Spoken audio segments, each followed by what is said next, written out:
back at it again. What is that, like the fifth stream in a row?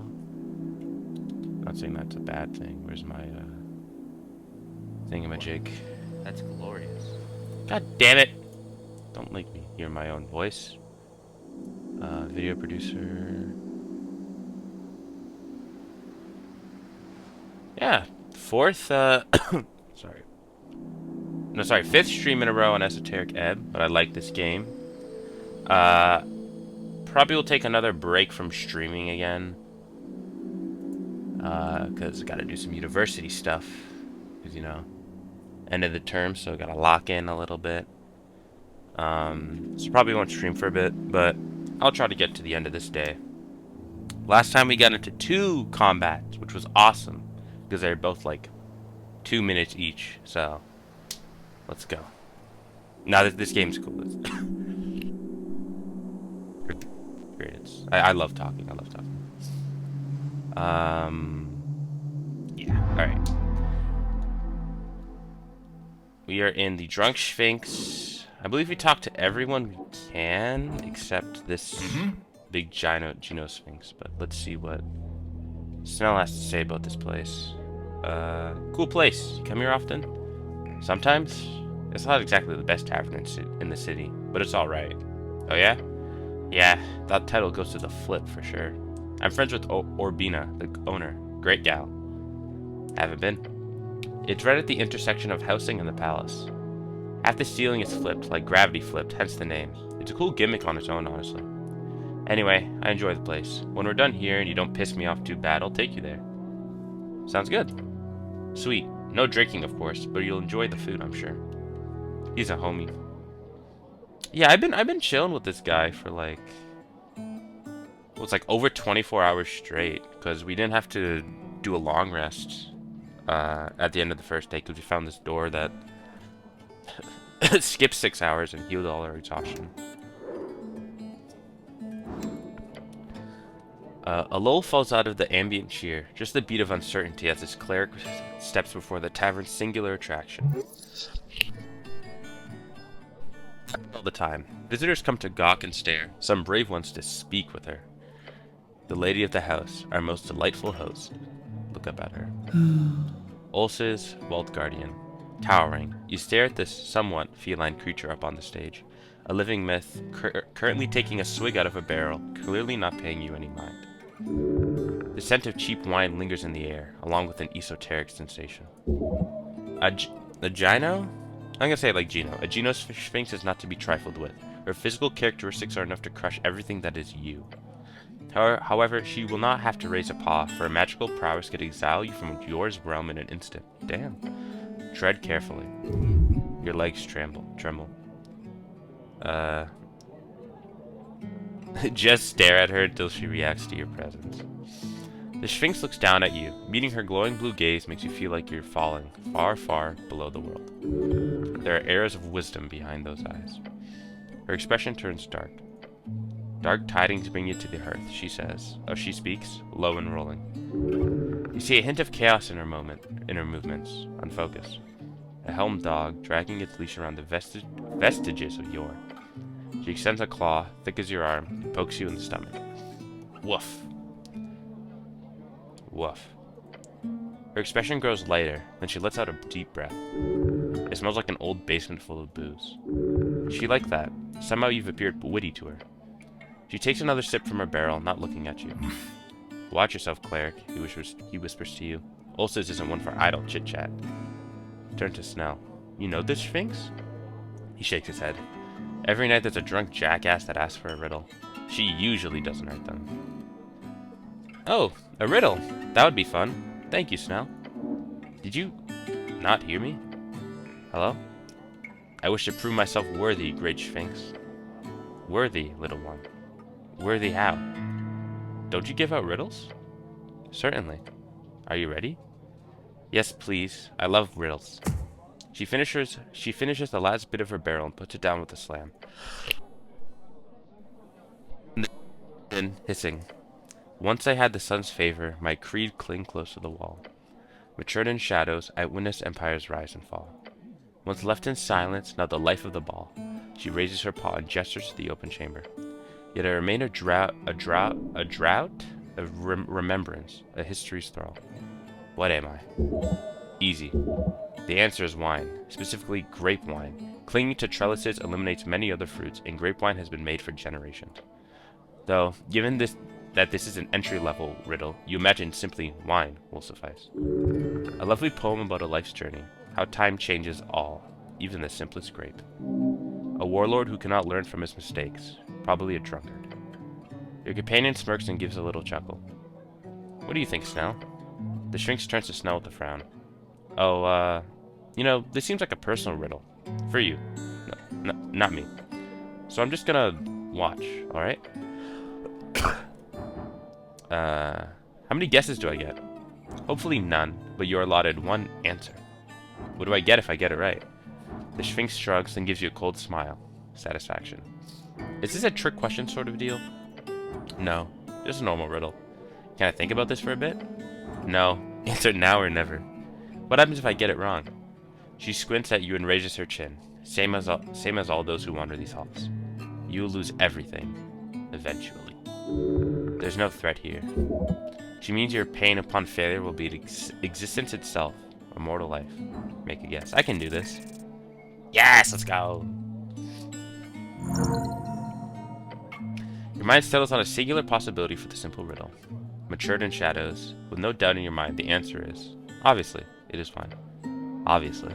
Once in the sun, matured in shadows, but around for a long time, life of the ball, a draught. It is clearly, obviously even, wine. Good. Now tell the Sphinx.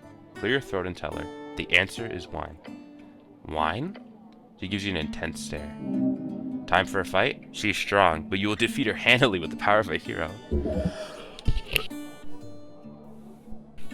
There's no fighting a Geno Sphinx in her lair. Where's my water? If she wants you gone, then you will find yourself 1,000 feet below the surface of Lake Kuja. Yeah, wine. Ulysses picks up a new barrel of wine.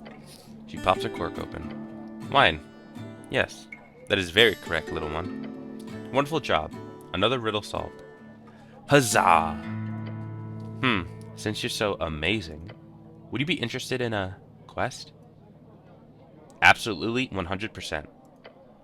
She gives you a serious expression. Accepting a divine quest from a Sphinx is no trifling matter, mortal. In fact, few would survive such an ordeal. This is a chance to prove yourself to an ancient creature of myth and legend.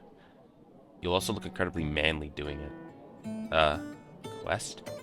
Indeed. Behind me stands a vault. It opens only to those worthy. She leans her massive head downwards, close enough for you to smell the wine breath. To prove worthy, you must solve my most ancient of riddles. It was handed to me when I first stepped inside this chamber, millennia past. Bow your head in silence. Your companion whispers to you, "You going on an epic Sphinx quest now?" Sure. Why not? Not like we're on a job or anything. Turn to your companion and whisper, "This is important, Snell." Maybe to you. No, really. It's very important to the job, too. Convince me. If I solve a riddle, I'll get to go inside the mystery vault. He sighs. Solving the tea shop mystery is one thing, but the vault could have anything behind it. He stares at you. It could even solve the tea shop mystery. He nods slowly. You're an idiot. He'll look very foolish when you solve the mystery by opening the vault. Look, I won't stand in the way. Just don't waste too much time on it, okay? The Sphinx stares at your companion. A hero must face much adversity during his quest. She laughs quietly to herself and takes a swig of wine. So what exactly is this Sphinx quest? This is a riddle, the answer which is not uttered in words. She goes quiet and closes her eyes. In action? So I can't just... She opens one eye and shushes you. Found within the arcane flare. Twin tongues of flame that scorch the air. She takes a breath, revealing a wicked grin. Burrowed deep within the earth. A primal string to show your worth. Then she leans in, almost whispering those final words. Folk and gods and thronging herds. A man divine, alone, howls his words. This is intensely vague and cryptic. Oh, I get it. You do? A symbolic clash of all three categories of spells. It could be referring to the Gate era. Ah, of course. The answer is not a word, not a thing to speak, but rather... Oh, I see. This riddle doesn't have a verbal answer. Ah, yes. Aren't you smart? The answer is not something you can speak. She uses a massive claw to grab something from a pile of stuff and tosses it to you. Once you understand this riddle, return here. You can only solve it during daytime, alone. We wouldn't want anyone else accidentally figuring out this riddle, would we? She glanced at your goblin companion. The goblin groans. I am not interrupting the job for that. Do it in the morning or something, before you pick me up. The Sphinx chuckles. I never sleep, so you can show up any time after sunrise and before the tavern opens. Sounds like this could lead to one hell of a treasure. A great quest. Time to prove yourself as a worthy hero. Can you give me a hint about that riddle? A hint? You dare stand before a Sphinx and ask for a hint? Yes? She puts down her barrel of wine and leans in. You can ask questions, but no, you do not get a hint. Wow, what a cool distinction, Ulysses. Those are really different things. So I'm supposed to do something, not just answer with a regular old word, right? Correct. Do the actions I'm supposed to do have anything to do with... That would be a hint. No such questions, please. What? What are the actual fucking rules here? Or am I supposed to... No location-based question. Has anyone else solved this riddle? Her smile fades. Only a handful of folk have been proven worthy to enter the vault during the eons I've watched over it. I'll only tell you more if you prove yourself worthy, of course. I'll have to do something with you to solve the riddle, right? No. She winces. Damn it, that was a hint. New rule, you get one hint. And you can make new rules? Man, she's drunk. That was your one hint. It is not something to do directly with me. You can't just change the rules like that. Oh, please. I can do anything I want. She sips on her wine, looking regretful. Guess I just had to try some stuff. Trial and error. Not the most silly tactic I've seen over the years. She shrugs again, her cat's shoulders sliding smoothly up and down. Which looks surprisingly funny with her whole feline body thing going on. She's attempting to appear mysterious. Do all ancient esoteric Anticipalian creatures act like this? How disappointing. She must be corrupted by these modern times. And you know, a big barrel of wine. Now get back at it, little one. Isn't it lonely to hang around here for millennia? He takes a deep breath. I must remember that my perspective on time is different from a mortal's. When one views events on a scale measured in eras, a chat like this is but a fleeting blink among a heaven of stars. So everything is going really fast for you? When a child grows, a house once thought massive will soon start to feel cramped. As time grinds on, the idea of today is no longer a canyon of possibilities. For me, that house is minuscule. What about this then? Try jumping side to side really quick. The Sphinx follows your movements with a stale expression. Your impressive movements. You keep it up for at least a few dozen jumps before you feel legs grow sluggish. Your companion stares at you with an open mouth. You like that? Catch your breath. The Sphinx has an inscrutable expression on her face, watching you pant like a dog. Those are some spectacular jumps, little one. She's being patient with you, but also somewhat entertained? Or is she just being sarcastic? But please, calm down. Jealous? She tilts her head to the side. A moment of contemplation. Fascinating. Mortality makes life beautiful. I've heard that countless times. Yet it always comes from those trapped in its clutches. I suppose perspective is everything. Hanging around a tavern can't be too lonely, right? Times have indeed changed. During what you call the arcane era, I have few visitors. These days, I'm inclined to enjoy the life surrounding me, even with its occasional annoyances. While the average quality of conversations might have declined, there's a value in communicating with all manner of creatures. Knowledge comes in all shapes. If the world is full of imbeciles, then knowing that imbeciles will let you know the world. That's a hard-ass quote. And if that is the case, then how many of those people truly can be called stupid? But I'm not an imbecile, right? She stares at you for a long while. Of course not, little one. She says that to everyone. So there's no douche Sphinx in your life, then? Her expression changes subtly. You touch upon a sensitive subject. I have found that when this question is put to me, despite my vast age, despite my demeanor, despite everything, the inquirer is not referring to companionship.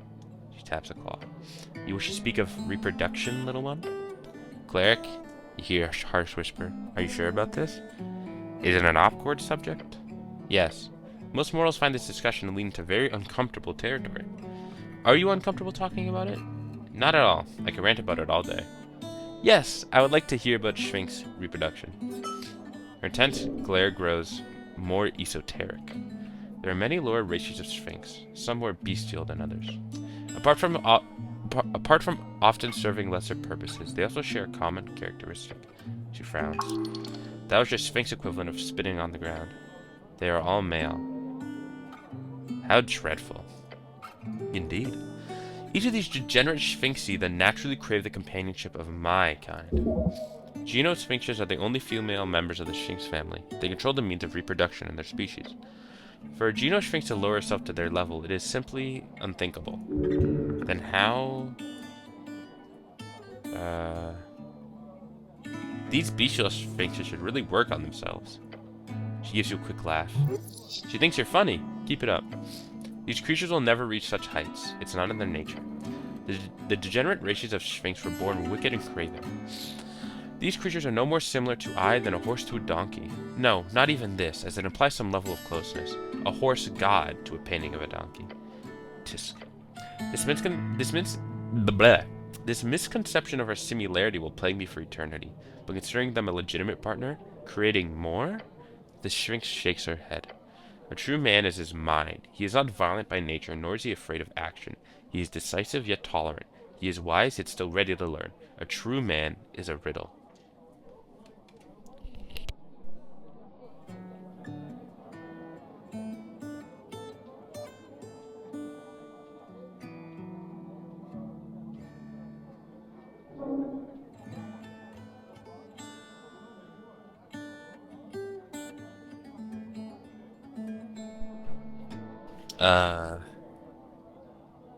They cannot be redeemed? Not as long as they live. However, there's a more civilized Sphinx, apart from my own kind, of course. The glow in her eyes intensifies. The Sphinx, a beautiful, powerful servant of the gods. Few inhabit this coast of ours. Yet those that do... Her voice strains off. Are what? She snaps her gaze back to you. They are, like all men, insufferably prideful.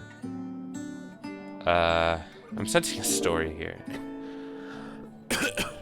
There's always a story. Every bias is brought from perspectives, after all. He takes a sip from our barrel and leans her head on a paw. Hear my tale. During the early days when the gates stood open, one winter, long ago, I was tasked to guard a passage on the border of an empire you will never know. That empire's goddess sent an Sphinx to guard the very same passage. His name was Trembling, and our meeting was by chance, and by feint. You were both sent to guard the same gate? We had the same mission, sent by different powers. A simple mishap. Trem was a gallant specimen. He spoke with an air of grandeur and purpose. It was easy to spend hours in his company. Days, then months. Though we became increasingly physical in our relations, our conversation steadily became more stale. After years of sharing a lair, I sensed a bitter tone gnawing its way into every interaction between us. He would berate my every action. He would go on month-long hunting trips and come back empty-handed. He would end every philosophical discussion or debate, even those we had with visitors, with snarky comments. Tell me, with whom do you believe this venom originated? Which one of us would be at fault, so to say? Considering the general theme of this conversation, I'd say him? My easiest riddle, little one. I pushed for him to tell me where this irritable activist came from. After many long arguments, he relented. Guess what Trem confessed to be the cause of his toxic behavior. I don't know. Shrug. She takes a big gulp from her wine barrel. He said I was arrogant, that I can never be wrong, that I was stubborn. Well, those words are tinged with bitterness and contempt. The Sphinx had a deeper, more venomous meaning behind his statement. There's a hidden meaning behind his words. She raises an eyebrow. You surprised me, little one. It took time for me to truly understand why he would say such things. Eventually I figured it out. Trem was intimidated by me.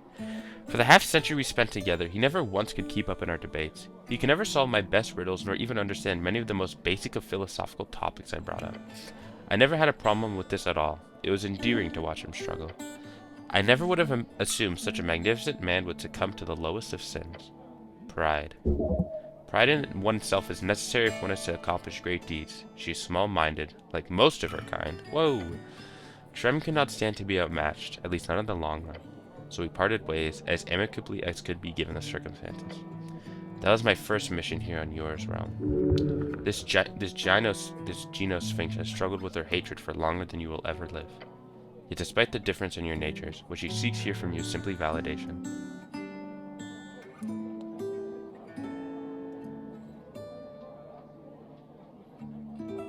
A separation was wise. Inevitable, even. The Sphinx gives you a faint smile. One thing I truly desire is for my mind to delve inwards. That can be done via intellectual excursion of many kinds. Dialogues, debates, sharing experiences. Thank you for listening to my tale, little one. She seeks understanding through sharing. By listening, you give her something tiny and fleeting. Wait, this was a debate? Does that mean you won the debate? Is there a prize?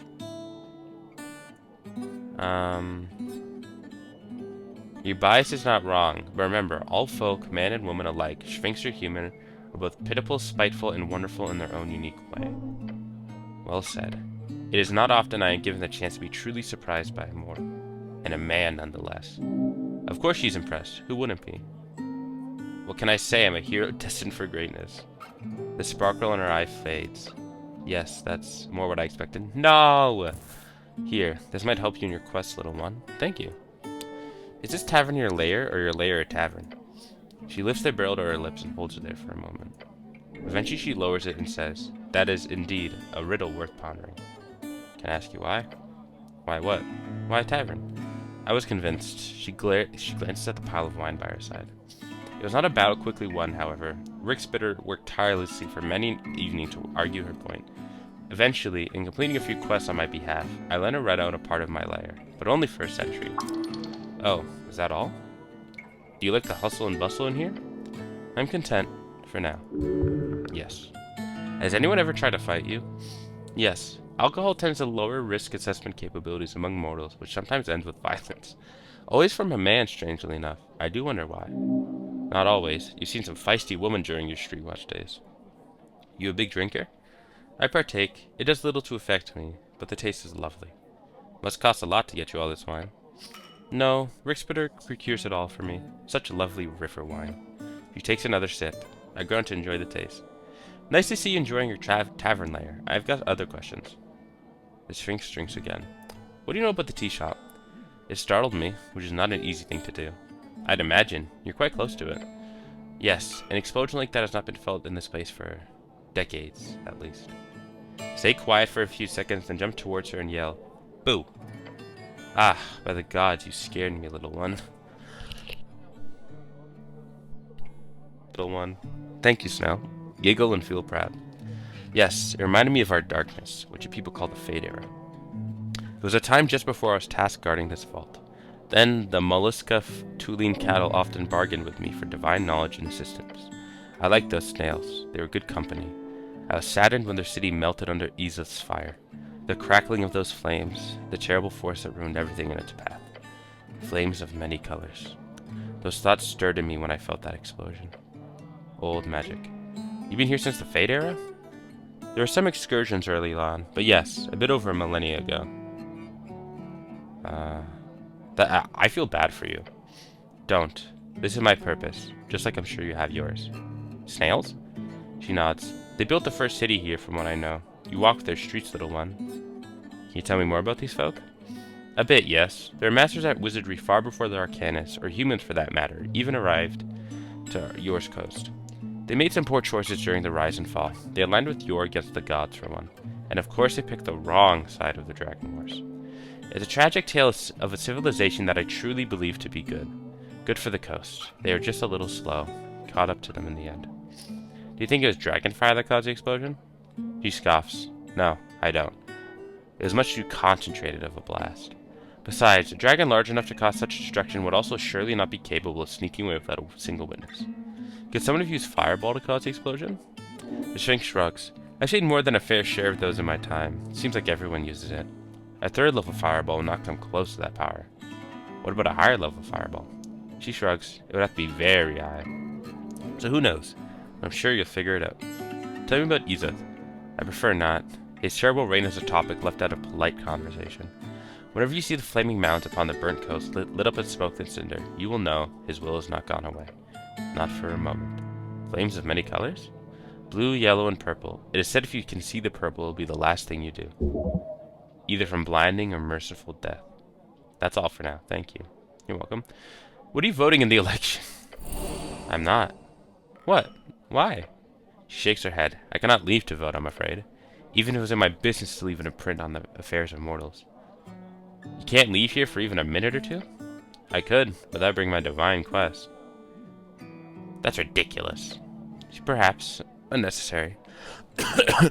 If you could leave, what would you vote? Oh, I don't know. She points a claw at you. Would you have me vote for it if you were in my shoes? The Asgals. They will make the city fair and equitable. Ah, yes. A bunch of failed revolutionaries will surely be the best choice to safeguard the future. You're campaigning tirelessly for the Asgals agenda. She gives you a knowing smile. She knows more than you'll ever learn. That may not be true, if you have your way. Okay, good to know. She takes a long sip from her barrel. What's that door behind you? Nothing, but it's clearly something. How perceptive of you, little one. She holds up a paw as if presenting a prize. Behind me lays but one divine vault of many. She lowers her head slightly in a tiny bow. I am its protector. It's really not more complicated than that. You know what? I'm gonna try to flirt. I like her. You're a very impressive creature, you know that? Attempt to flirt. Mm-hmm. She taps her claws. Where are you going with this, little one? Oh boy. Get ready to run. Yeah, this might be a bad idea. Your goblin companion kicks you in the shin. You want to get mazed? He hisses at you. That's how you get mazed? The goblin is referring to the concept of being magically transported into an endless prison, which is technically something a Genosphinx could be capable of, just so you know. I'll come back to this. Never mind, never mind. Alright, little one. I'll assume you simply coughed very loudly. She sips her wine and gives you a side eye. I'll be going now. Thank you, Great Sphinx. Alright. What's this? An old well. You approach the old well. It's dry. And very, very deep. You could survive the fall. Do it. Look down the well. You see only darkness. Is this a wishing well? No. I wish I was the greatest knight in all of Ascani. Nothing happens. Once you look at that, that must mean you're already the greatest knight, right? Truth. The goblin speaks truth. He's making fun of you. I'm not jumping. Do you have anything to say after I talk to her? Cleric, lovely to see you again. Anything I can help you with? Doesn't seem like it. Quest.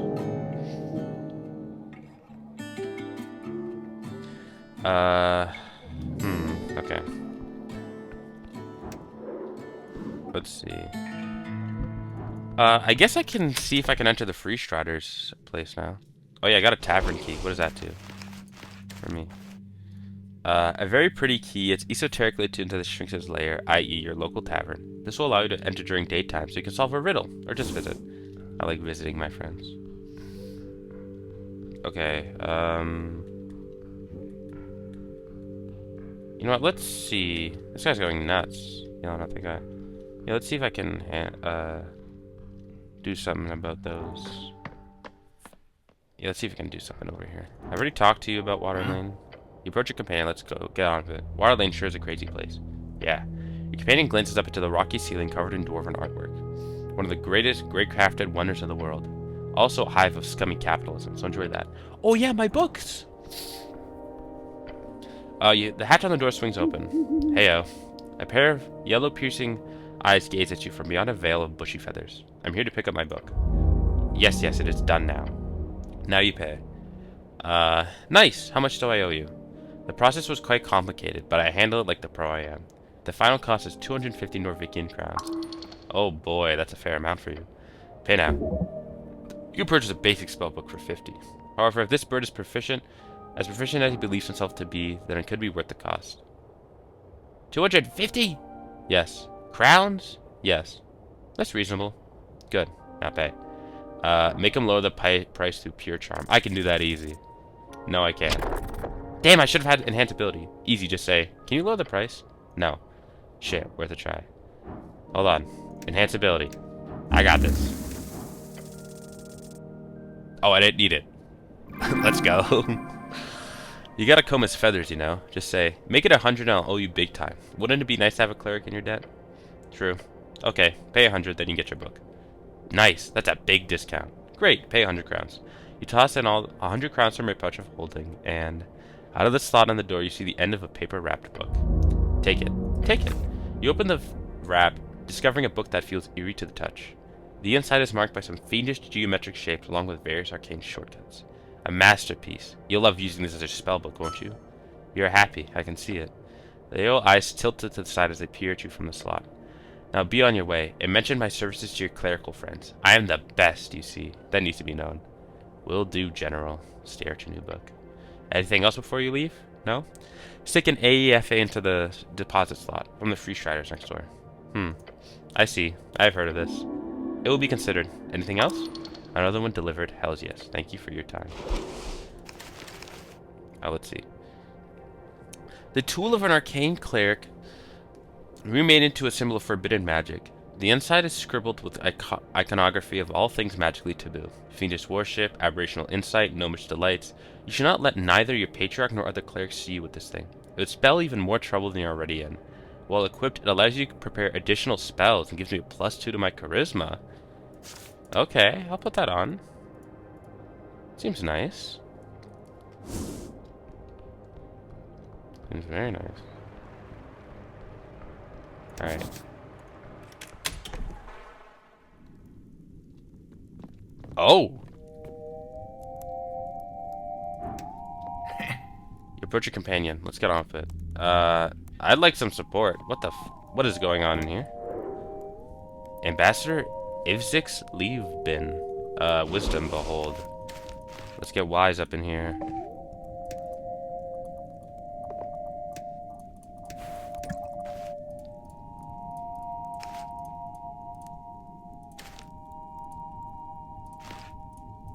Oh, that's about as wise as I can get for now.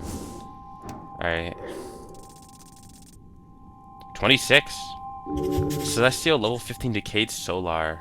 Lawful Neutral. Oh wow, those are some good stats. The light blinds you. Even among Celestials, this creature is powerful. It seems out of place. Why would an ambassador of the Golden Horde be here? Why would this creature of such great and bright force even be here? It doesn't make sense. Anticipalian, whatever. I'm probably saying that word wrong. A creature who is ancient before this world was created. What stands before you is no ambassador. This is a close servant of an outer power. That is why your body recoils, even when the light appears to signal nothing. But be not afraid to your senses. In its prime, it held closer resemblance to our walking gods than any angel of the Horde. Why is it reduced to your material level here in your city? What a strange world you live in, to get a chance to have a civil conversation with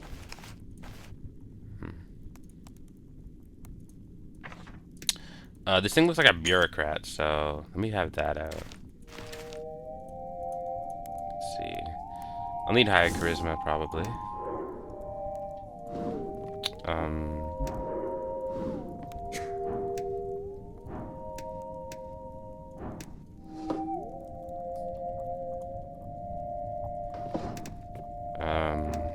Aviary, you know what's going on?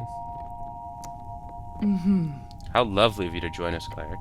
The orc nods towards a shiny beacon of a guest floating in front of the fireplace. You should speak with him. Okay. You approach the mirror, realizing that Vera is watching quite closely. But taking a quick glance, you do see there's surely a hidden safe behind this mirror.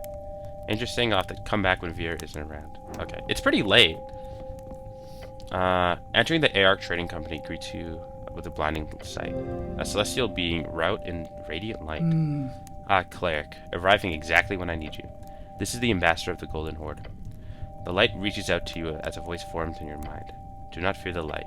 Ours do not disalign. You are safe. Your legs turn to jelly. This whole be not afraid business is sort of counterproductive, really. Ambassador, bow your head. Cleric, the light flutters. Snell stands behind you, clearly uncomfortable. Careful, cleric. Beside the light stands a woman draped in red. The light reaches towards her. She bows her head to it. Yes, ambassador. She begins to leave for the door, but on the way she throws you a stern glance. You again. Watch yourself, cleric, for the light watches you. Once the ambassador's servant leaves, Vera lifts her chin, squinting. So, we've been talking about some new projects on Waterlane.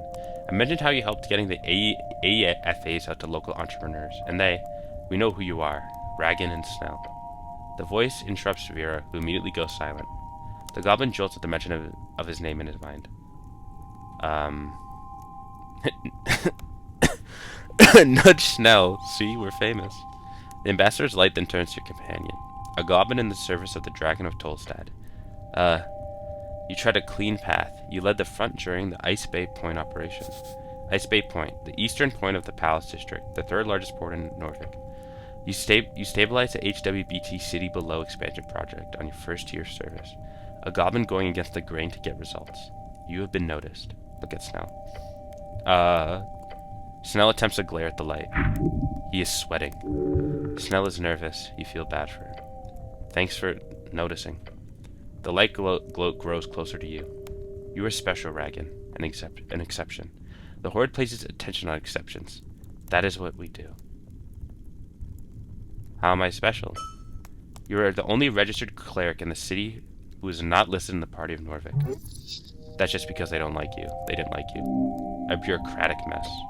You have a history of political violence. You have an innate talent for the esoteric arts. Well, yes, you are potentially the greatest wizard of this generation. That was a false report. You do not enact any violence. The violence was enacted upon you by an Earthguard soldier. You have shown support of recent ideologues in public writing multiple times. Yeah, your patriarch did not like that. Not one bit. The only reason why you haven't been fired is your incredible magical knowledge. Yeah, they only keep you around because you're still useful. Otherwise, with all this bullshit hanging about, you'd be gone a long time ago. You are an anomaly, Ragan. What you've done here with Agent Vera shows more proof of that. Thank you. Take a deep bow. I'm gonna suck up. The Golden Horde wishes to extend a bond of service to you. You and Snell. A bond? He mutters behind you. A bond. A bond. The Golden Horde offers many opportunities for outside contractors. Addressed to the Askany Reeds Trading Company, we would be very interested in building this potential relationship. This means for you, well-paid positions of power, political ambitions, monetary security. In return, this means monthly communication with agents, occasional alternate goals as ordained by us, and eventually joining the Golden Horde's outreach program. Until you're no longer useful. This would be signing your soul away to a foreign power. If calculated, it could prove useful, but in the long term, it seems foolish. The Celestial wants to use you. They view you as sheep, nothing else. The AR Trading Code would of course cooperate on such a deal, if you were interested, cleric. We have deep ties with the Golden Horde, as you can imagine. Is this offer something you'd be interested in, Ragan? I'm not sure. Can I think about it? Yes, you may. Perhaps we shall speak again on this in the future. Nothing about this has to happen right away. His response has been recorded. That is what we needed. Since he is not interested, we shall not be in contact. And while we are here, the offer is also offered to Snell. What is your interest in this deal? His eyes dart to you. He's being clever here. Calculated. I can consider it. Your consideration has also been recorded. Look at Snell. He shrugs. Thank you. Now to move on. Several AEFAs have been signed on Tolstad. That is good work, Agent Vera. Oh, I like that. Sorry. Oh, like I mentioned, this cleric's effort was integral to this success, and we will continue in the coming days post-election. That is satisfactory. We'll get everyone into the Accord, eventually. Oh, yes. As to the content of these contracts, I have been informed of some changes. Changes? Her stance changes. She did not like that. What changes? Currently, the Accord has a big incentive for Reedsian investors. We wish to expand that to include those of the Golden Horde. I believe we spoke about this at the... This AEFA also includes several loopholes and problematic elements that could interfere with the Golden Horde's current and future blockades. The clan lands. Yes, among others. If local businesses are able to trade freely via land as well as sea to regions and states the Golden Horde seems sanctioned in both more serious cases as a clan-land conflict, as well as lesser situations of targeted tariffs, then we cannot move forward. This issue has been brought forth already with their owners. Expect several errata in the near future. It would have been good to see these comments before the election, as discussed. I apologize for the tardiness, but I assure you, this issue is entirely the fault of the Askany Reeds Trading Company. Ha! This guy just said, I'm sorry, but everything is actually your fault to her face. These Celestials are hilarious. You, Agent Vera, This is above you. Above her rank. She clears her throat and straightens her outfit. Of course. Of course, Ambassador. Thank you for the heads up. The light turns back to you. The Golden Horde is very interested in seeing economic prosperity in your city, Ragan. They want control. Growth through foreign economic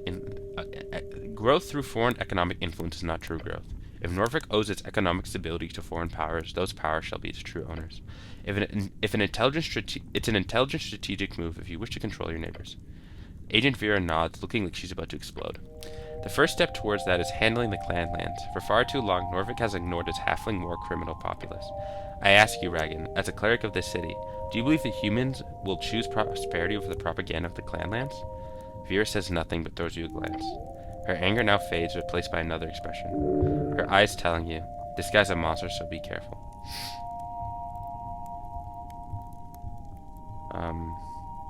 What are the halflings to us? Neighbors, not too close. Just another folk type. Unlike dwarves, they have no close bond with the earth folk. They are resilient, stout folk, one found all across the coast. Not too unlike humans, they have been enslaved and controlled for most of their history. You must stand by them.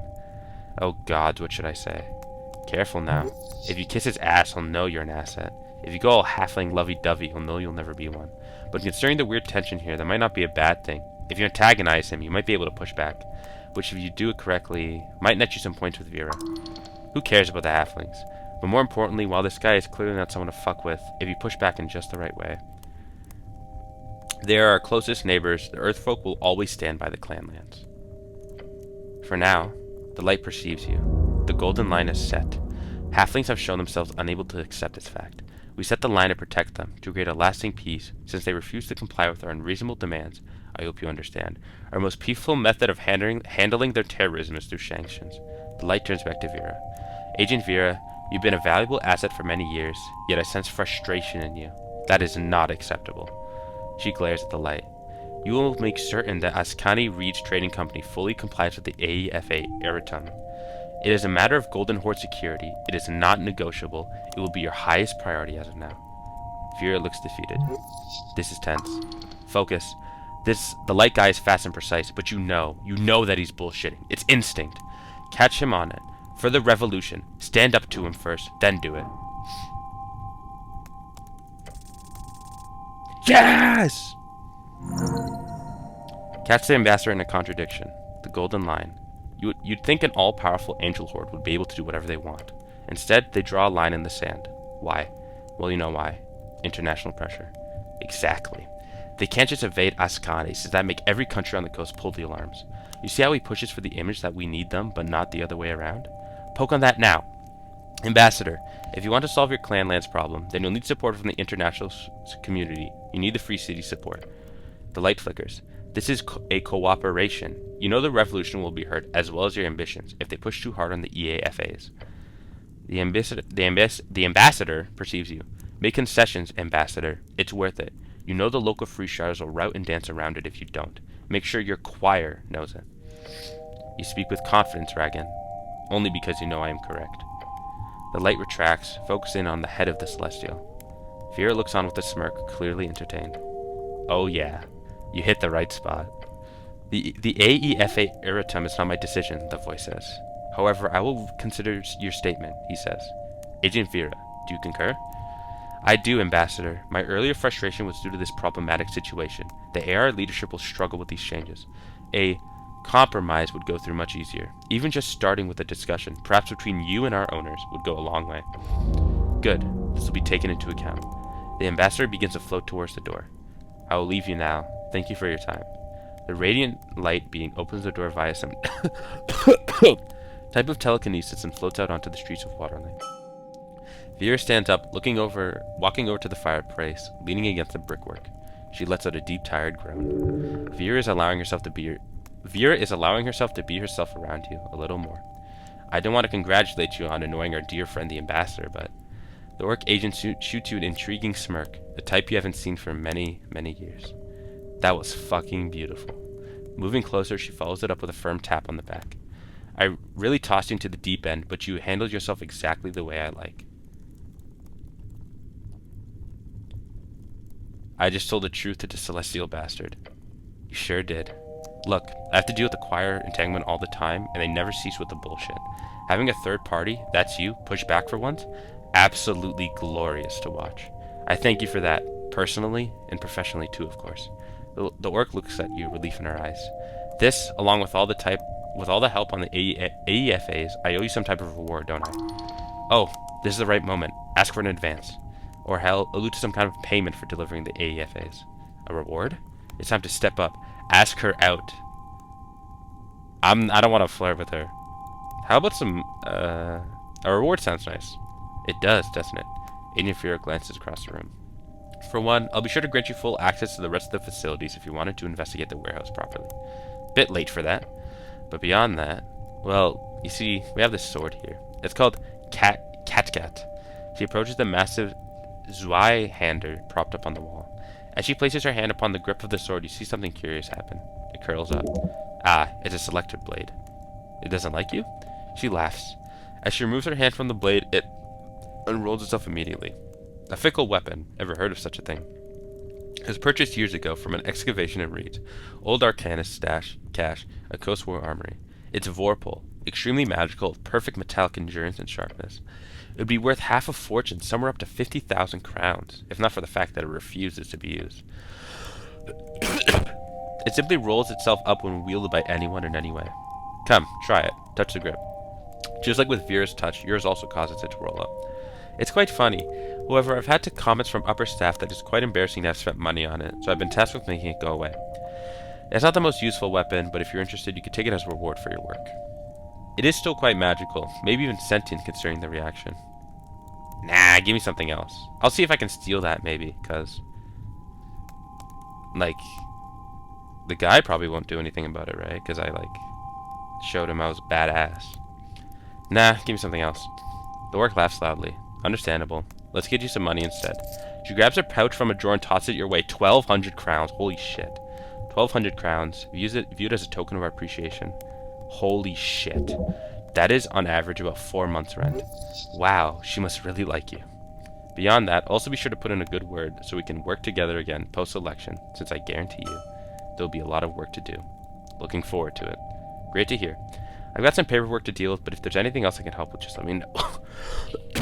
Very happy to see you on her side, cleric. The tall orc woman gives you a warm smile. Bow your head. Cleric, I'm working late today, as you can see. She gives you a trademark smile. Though I do that almost every day, if you can believe it. Oh, I don't want to do that. Hey, can I have that spell scroll over there? Point towards the desk. Oh, that? Just a little something left behind by my superior during his latest visit. You can have it if you want. Really? Sure, why not? Go ahead, cleric. She's happy to take control. Yeah, something about her superior is clearly a weak spot. She happily gives you the scroll. Primarily, as revenge against the superior, yes. Yeah, fuck it, I'll take it. Protection from evil and good and etc. You manifest an aura around yourself, granting protection against creatures that are celestials, elementals, fae, fiends, or undead. This protection grants several benefits. Creatures of those type have disadvantages on attack rolls against you. You also can't be possessed by or gain the charmed or frightened conditions from them. Until the spell ends, you also gain advantage against those creatures. Interesting. So I can't take this? Not yet. Hey. Hey, awesome guy. Alright. I can go down here. Oh yeah, wait, I have to check the quest. You stood up to Ivsix while reinforcing the Free Strider's claim on Norvik. Vera is extremely happy with your performance and promises you a grand future within the Revolution. I still can't believe I got 1,200. That's nuts. And so here we are, at the end of a long line of divine tyrants and feudal lords.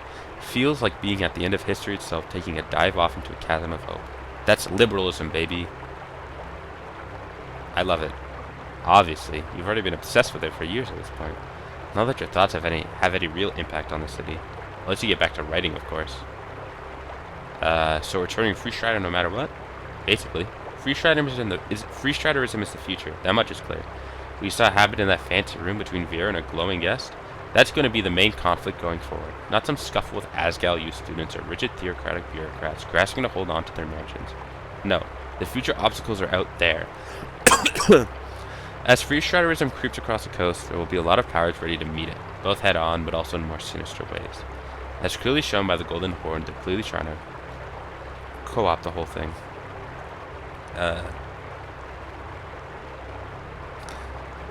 Vera's doing the best she can. Oh sure, she's clearly struggling though. Reed is in a precarious position, believe it or not. It'll be all too easy for the liberal wonder stream to collapse in on itself. With enemies on all sides, within and without, you need to band together with your fellow free striders and fight back. Or if that doesn't work, grab what you can while the grabbing's good, and jump out the window in a blaze of glory. Wait, so am I doing this for me or for the liberal ideal? One and the same, buddy. One and the same. You remember how free striderism was born, right? Let's go over it again. It all goes back to the Arcanists, as everything tends to do. Most of their states were essentially built upon aristocratic structures. Feudal states turned magocratic.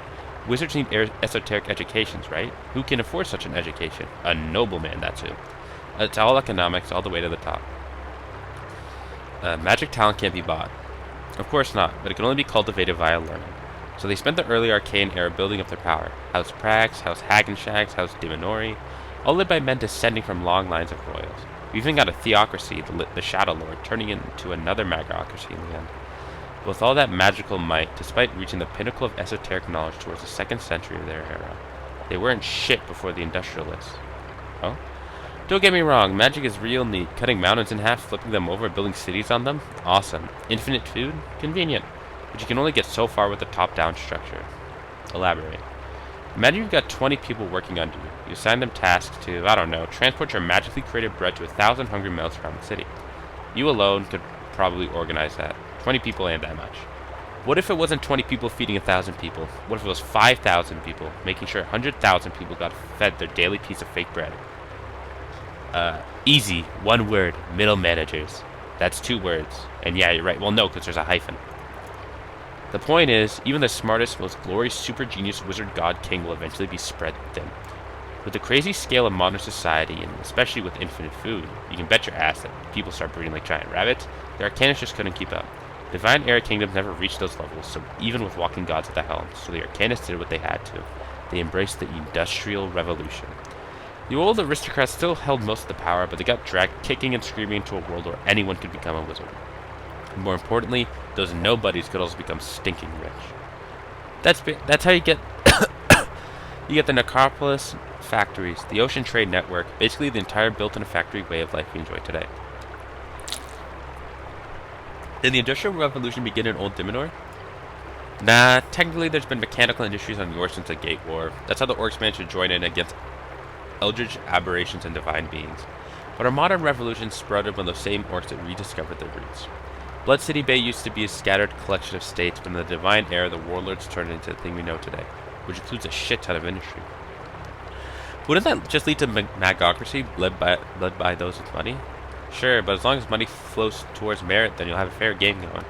Infinite food sounds lovely. We should go back to that.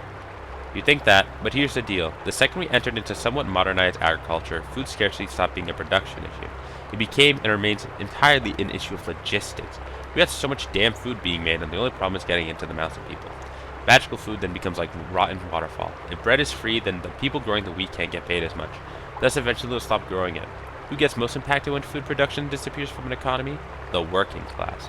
On top of that, if the food supply becomes entirely centralized with spellcasters, then food production gets inverted from the natural method. Instead of food being created rurally and moved into urban areas, instead food is to be moved from cities to smaller communities. We'll also get the problem of top-down governing. By centralizing food production to a handful of extremely powerful wizards, maybe a few thousand at the peak of certain city-states, then even the most minor mistake can cause widespread famines. Which is why every single city-state that attempted this free food method failed. And any that tried in the future will fail too. Large enough systems require decentralization and economic liberalism to even function, at least in the long term. Liberalism is thus inevitable in a modern world. Even the most illiberal states today use parts of free strider theorem to rule. Even esoteric autocracies like the Golden Horde or oligarchies like Blood City Bay. You'll bet your ass they're all hopping on the free trade wagon, even if they're desperate to hold on to their outdated regimes. Go on. Right, the birth of free striderism. So, early Arcane Era. There's a period when national borders didn't really exist yet. It was more of a pseudo-feudal thing going on. Royalty owning land and the serfs on it, not so much folk belonging to nation-states as we see it today. But those early magocrats still wanted centralized control, so they pushed to drive everyone into their cities. In that century of industrialization, literally millions of humans moved from scattered rural towns into one of the capitals of Old Dimino. Hells, they had humans from all around the coast moving. We're talking entire civilizations uprooted, just to go live in the modern world of the Arcanus. To work in factories, to have cheap glowstones and running water, to live in peace, yes, but also to have actual personal freedoms. People could move between city-states for the most part. A man could rise above his station and make even if the top gigs were all held by those in power. There's a reason we don't call it mago-feudalism or whatever. Most Arcanus states actually had a fair bit of liberalism growing. Even today, we still live and die by the city-state format the Arcanus set in stone. That sounds pretty neat, until it wasn't. Obviously, this isn't a abridged version, but when the Coast War broke out at the end of the 300s, skip forward a few decades, suddenly you have documentation wherever you go. Citizenship became a curse or a blessing, depending on which one you had and when. Like, most people just think about the Coast War as this huge apocalyptic event where 90% of humans died. But that didn't really happen until the real fighting in the 470s. It was 6 decades of paranoia, escalating tensions, local conflicts, proxy wars, and mago-industrial madness. The market didn't go to war. The invisible hand of the market would have preferred to live in peace.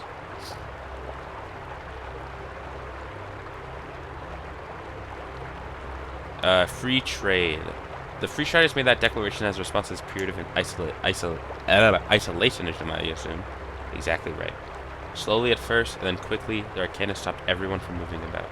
The cities that focused on necromancy even ran out of bodies to animate. Could you imagine? The entire system that let these fucking Arcanus sit on the thrones, and the hard-working capitals that helped them build it all of it gone. Some people say it was weakening magic that threw down those idiots. Ask the people who saw it in reeds, the ones who survived, and they'll tell you. The Arcanus lost because they assumed they alone were responsible for the greatness of Old Diminor, when in reality, it was all capitalism, baby. That's how Free Striderism was born. Yeah, at 481 AE, you got the Fall of Thazin as the final nail in the almost figurative coffin. Fall of Thazin. The final moments of the Battle of Thazin, and the floating city descended upon the coast. One of the many great battles you read about in military history class. It is said to be the beginning of the end of the Coast War, due to the new methods of anti-esoteric war that caused great destruction for all 7 sides of the conflict. It ended after 3 weeks of continuous slaughter with the Fall of Thazin. It ended on 14th of Cronus, 481 AE. Battle of Thazin. The battle that determined the end of the Coast War on the 14th of Cronus, 481 AE. This was the day the Arcanus fell, truly fell, and have not risen since. Within a year, the ruins are covered in gold-yellow flags. Those heroic and oppressed industrialists have rallied the people to fight for universal suffrage. The rest is living history. Free trade, prosperity, democracy. Such a good slogan. Point is, the invisible hand of the market is guiding us, and it'll keep guiding us towards a world that's a hell of a lot more liberal and a hell of a lot more prosperous. Just as long as you avoid falling to some ass gallus propaganda all of them. This tale you've heard so many times. A modern myth as the old keep being stripped away. Free Striderism, an unstoppable force charging across the coast. You must arm yourself against the storm, quickly, before you're crushed between the waves. Look, let's be real here. There are 100 different ideologies with 1,000 different interpretations and branches. Out of all of them, Reedsian Free Striderism is probably the most powerful at the moment. You shouldn't throw all your eggs in the proverbial bag of holding, but it certainly won't hurt to move a bit closer underneath that yellow banner. So if you've got all these forces pushing you in all kinds of directions, maybe try being a bit of an immovable object. One that's sitting squarely in the good graces of your new Reedsian overlords. Seriously, if even the apolitical boogeyman can agree to learn Free Strider, you really can't go wrong, can you? Tell me more about Unstoppable Force. Bear arms, fight against the forces of the world, until the end of time itself. Alters ability score modifiers on weapons. Positive modifiers get +1 and negative modifiers get -1. Tell me about Invisible Hand. Everything is yours. You just gotta reach out and grab. Advantage on all trifle checks. Tell me more about Immovable Object. A convenient cooperation with no real downsides to it. Let those Free Strider impulses guide your purchasing decisions. Your Dexterity modifier also adds to your haggle discount and shops, stacking with Charisma. I think it'll become an unstoppable force. Let's pick one of these. Yeah, you do that. Remember to think like a capitalist, which means choose whatever works best for you. Stand tall against the Eastern Torrent. You will need it. Stop thinking about Free Striderism for now.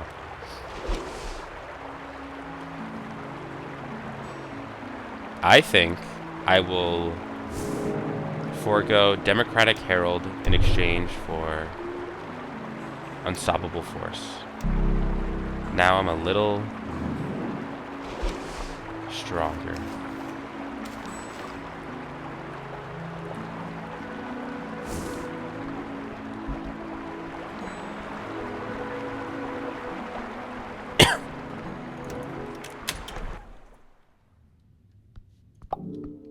Is there anything else in here?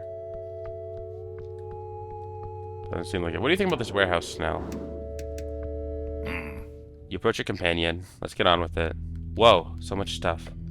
It's mostly leftover goods, but maybe you'll find something useful. But we found our birds, so let's not stay too long. Whatever you say. Let's see. So can I mean, it is like really late. What's this? That window looks openable. You take a few steps away from the top entrance. You find yourself positioned before one of the windows. It's dark inside. While Waterlane never sleeps, the Free Striders are clearly busy these days before the election. The HQ building looks dead empty. It's ballsy, Snell says, appears through the dark window. But I think it could work. Just gotta get it open. Try banging on the glass. Your fist hits an extremely hard material. Solid material. Enchanted glass pane. Expensive, but not too uncommon in mansion modern forts. Yeah, it's not gonna break. At least there's no arcane lock. How's it locked? Good question. Looks like a simple mechanism on the inside. Wouldn't be impossible to get it open, just a bit hard. If you could slide in a lockpick, then it'd be much easier. So, let's see. Can I increase my dexterity more? With that... Any of these? I guess I have to put on this, but that's fine.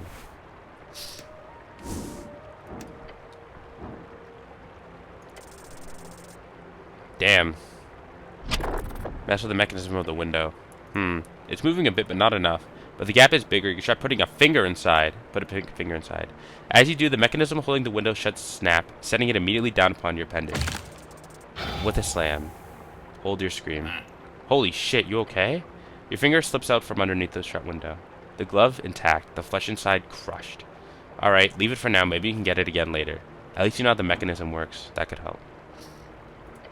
I should just be able to get inside from the warehouse. No, let's check. Let's check.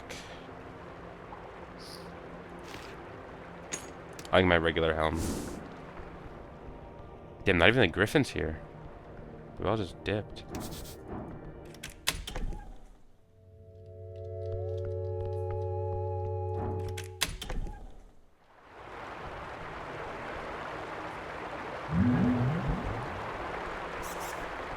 Hello, rat.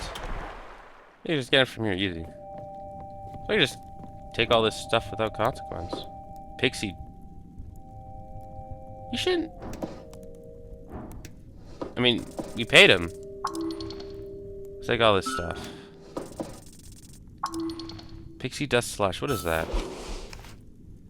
Regular and reads a glittering mess ready to get your reflexes to snuff. Grants a minor dexterity increase for a week. Hell yeah. Bone dust. Crowns.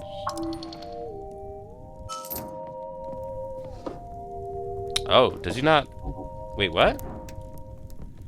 Or does she not? Hey, awesome guy. I ain't seeing anything. I didn't even notice you either. Oh boy, I sure hope a cleric kid's in here stealing all the cool loot. That'd be terrible. Oh no. Huh? Oh, I didn't see anything. The creature cackles in the fireplace. But seriously, be a little less obvious. Look, you gotta be a little bit more cool about this. You're better than this. Try that one again later. The fuck do you mean? What do you mean try it again later? I want that shit now.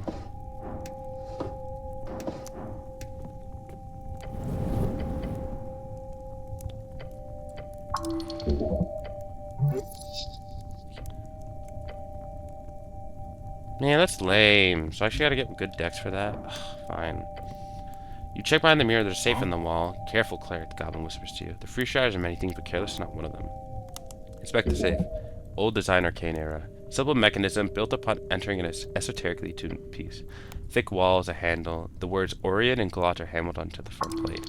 This would be difficult to get into without the proper tools. You want to crack the safe, right? Look over the fire. That's towards the flame. The method is clearly avoiding looking in your direction. So how much can I increase my stuff by? Just +2. That's it. I guess I could try, but I have to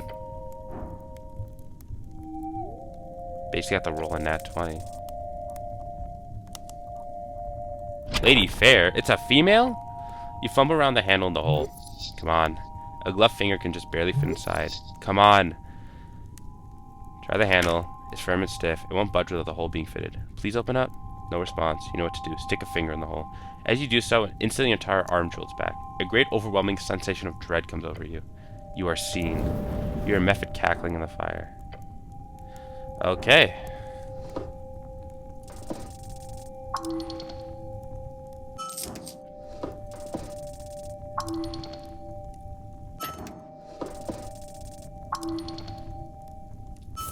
So I guess I gotta... I can try again.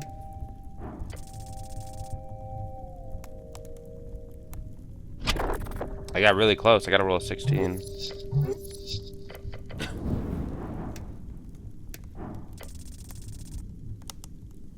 Not enough.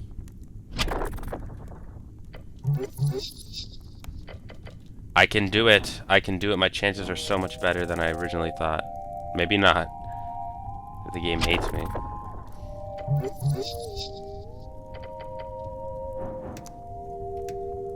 I have so many shards of yore. I can be at this all day. I can be at this all night. There's no way my odds are that bad. They have to be decent enough.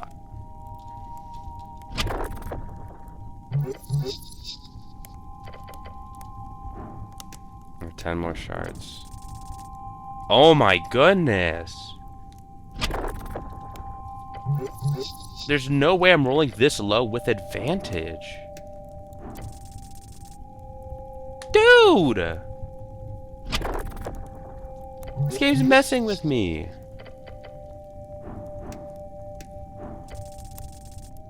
Finally, a 20!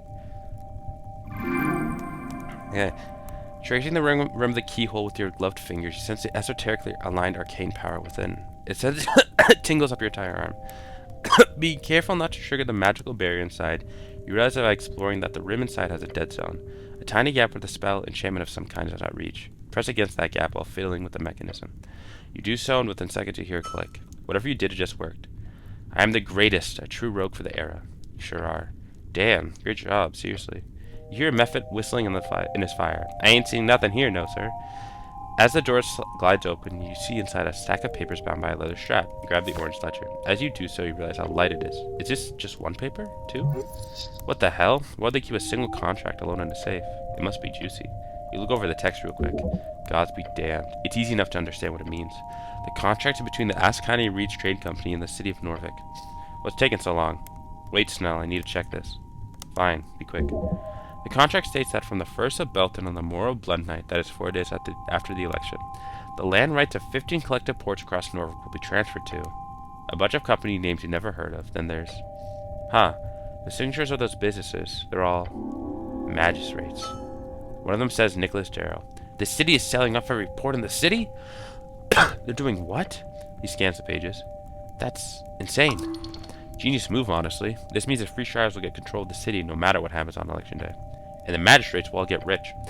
Now that you got this info, you better get out of here, but, those fucking Free Striders. What should I do with this smell? I honestly have no idea. All I know is that you and me, we are not supposed to see this shit. So don't do anything hasty.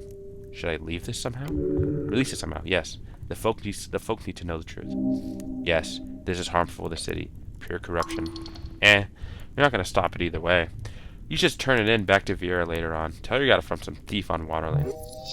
You can make some friends with it. And enemies. So, be careful who you show it to. The city is corrupt. What a surprise. Keep it or share it. And make sure it does not trace back to you in either case.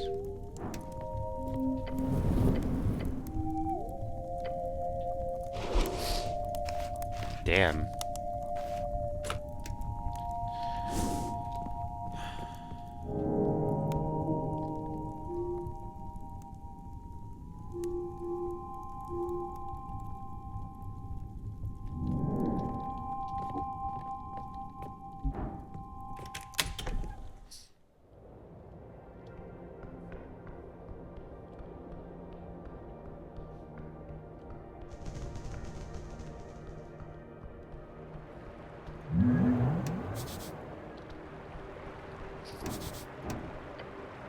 Approach the shrine. Wait, can I heal here through divine reassurance or something? Not precisely. Gods don't usually grant interventions. You think they care for healing, you have to do it yourself. Pound out shrine for the earth? Yes. Come on, is it really channeled? This guy's dead, faded. Of course you can heal here, but only if you pray hard enough. Yeah, I can do this easy. Shit. Oh, I did it! You focus your mind on Earth's symbol as red eye, and you remember the words. Chant, watch upon me, Earth, shepherd of his folk. You're filled with a spirit of nostalgia and power. Let me pick up the burden, lend me your strength. You feel reinvigorated. This is prayer of healing. Yes, indeed. Prepare spells.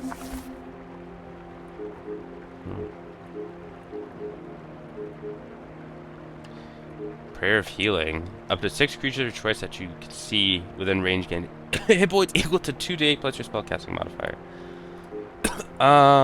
Sure. Sure.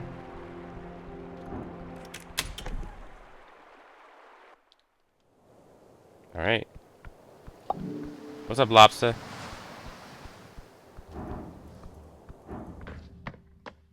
Ooh, there's that thing that I need to see over there. Push the ladder, long way to climb. Climb the ladder.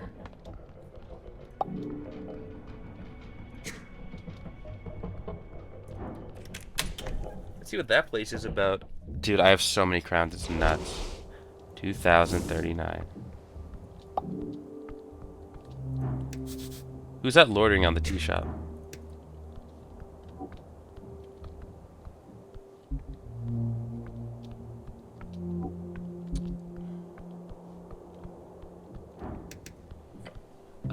As you step to the door, you see smoke billowing out of the little hatch. A wooden sign hangs upon the door on a single rusty nail. It says open.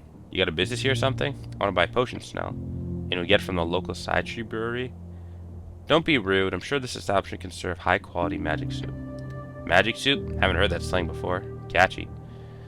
I just made it up, and I'm witty. Sure you are. The goblin groans. Okay, whatever you do, be careful. These kinds of breweries are known to cause trouble, okay? I have no idea why the city lets them cook freely like this. Actually, I do know. Money and bribes. So be careful. 3 hard slams, followed by a crunchy voice from beyond. Yeah. A bloody moment, will you? Wait patiently. You stand there stoically, manly. The goblin stamps his foot and looks around the dark street. Alright, let's see what we've... Through the smoke, you see a pair of peering red eyes in the hatch. You hear him click his tongue. You a copper? Does that give me a discount? Nah, opposite. Well, no matter. If you got coin, you got potions, lad. Swirling, glowing makes your muscles get thicker and shit, bruh. I like the sound of that. Yeah, bet you do. We got all the standard stuff. Slush and river blood, you know. Just say the word, I'll gabbin. Gabbin? Oh yeah, Garboogle Gabbin. Is he having a fucking stroke? He speaks a truly esoteric dialect. Some kind of North Retian dialect, perhaps. That's great, I love a potion. Cool, go ahead, Brett. Here's a contract from the Ascani Reach Trading Company. You what? You fiddle with the paper beyond the door. Ah, aight. Jolly Fibbers III. Them Striders got you running causes, Brett. Feel weak. Might as well be a cock sliver gob-nobbin, I reckon. Yeah, Brett. Brett? Yeah, cock nobbin. Right. Look, I'll be gabbing with your masters if you getting me. I get to play, I read the news, I read a lot of news. If it's good for me, I'll sign. If not, fuck off. Now buy something, will ya? Do we have any business on the steps like this? Do we have to do business on the steps like this? Can I come inside? Nah, my gas for pure bloods. Don't want you dragging muck in either. What about, utility potions? Utility? Is that what you're calling it these days? Potentially. Heh. Polymorphic body kraken transmutationibles. Them's getting rare, Brett. Can't get my sources to spit up the tools. Sideways gotten dried up on me. And then with the massive demand. Especially the legendary ones are asked for all the time. You know, the permanents. That shit can't be brewed, though. Heh. I get why them's asking, though. I don't have any left. Tons of that gaff on the market still, though. Find out elsewhere, Brett. Or go to Sideways City yourself. Sideways City. A city in the far north of Mid-Reeds. Built out of an ancient esoteric pocket. Making the gravity flip around a central point. Its urban sprawl crawls around the sides of a cracked mountain, considered as one of the greatest crafted wonders of the world. What kind of effects are we talking about here? Longevity potion is a big one. Clear, right? Living longer is popular, so no surprise. That and a mirror gender potion. Flipping you pop into the other side, Brett. Nothing better. Mirror gender potion. A unique and mass-produced polymorphic potion that swaps a drinker upon yours masculinity masculinity slash femininity spectrum. Then there's other transmute spell in a bottle, mostly hexbrew, real muck. Hexbrew, a brand of potion as well as the name of the largest mega coven in Reeds, led by Johanna, the most powerful hag on the coast. Mega coven, a very large coven run like a corporation, usually working alongside the chosen city-states. There are 4 of them on the coast, officially. The biggest is the Hexbrew Incorporation, working directly with the Freestriders. If you got yourself crowned, you can morph yourself anyway, Brett. Once my sources get me them bloody tools, you're completely out? Yeah, coolly. Well, too bad. Yeah. Got something more potent? Heh, the potion seller cackles. Nah, Brett, not for you. What? Why? Why? Because it'd be knackered by one swing. My special brews ain't for you tilly lads. I promise I can handle it, potion speller. Brett, I have yet to be convinced. I'll try to increase my strength. Okay, if you say so. I do. Anything else? Let's see. Bam. Bam. Bop. Bada bing. Bada boom.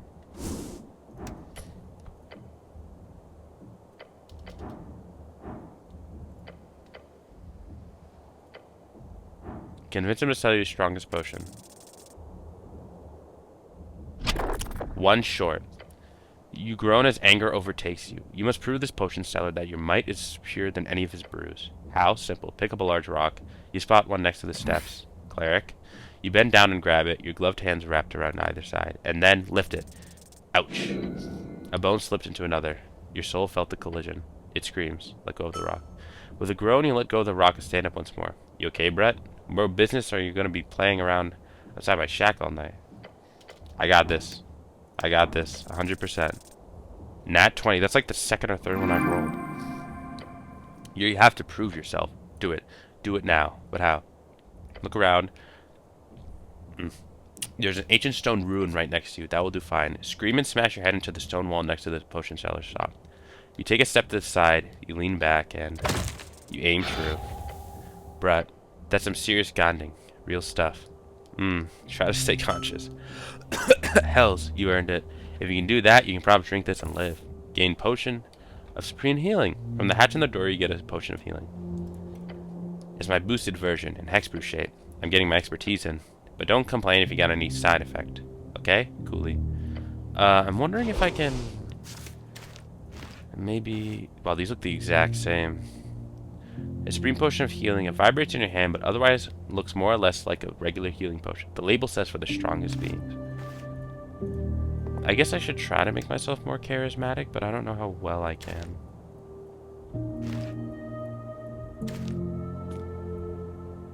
I can't. That's as charismatic as I can be.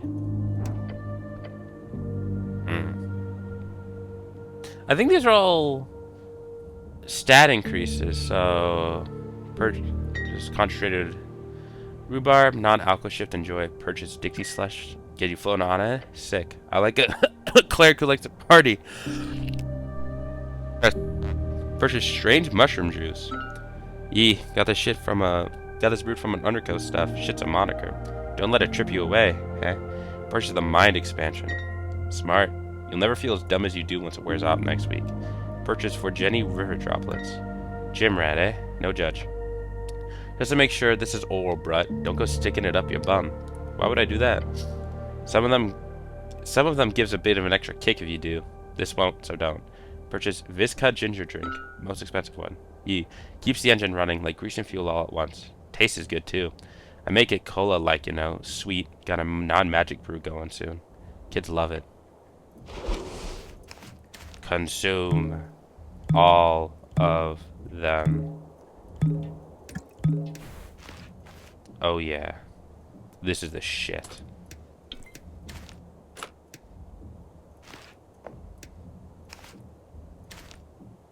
Oh my god, I'm so fucking intelligent, it's unreal.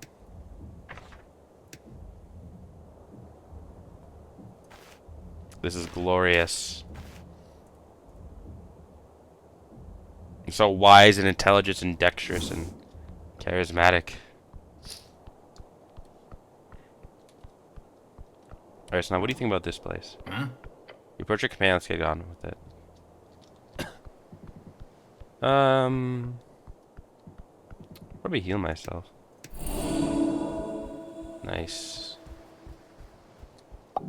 Actually, I wonder if I can find anything, maybe. Any druids? I don't know. Not druids, any, like, whatever, you know. I know what I mean. Any special little creatures? Nothing new, it seems.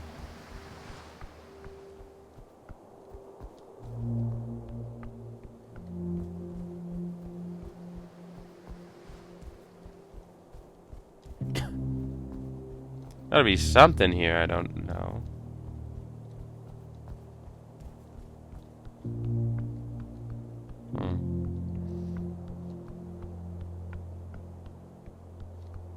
Alright, I guess I'll go rest.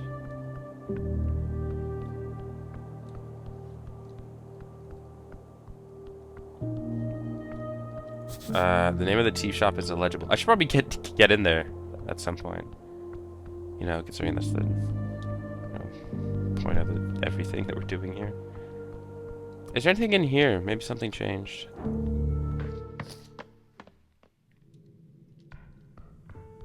The guy is in here. Oh, who's this? Oh wait, can I prepare more spells because I'm really smart now? I can have everything. Yes. Charisma behold. How can I increase? I don't think I can increase my charisma. Actually, I can. Just a little bit. But it helps.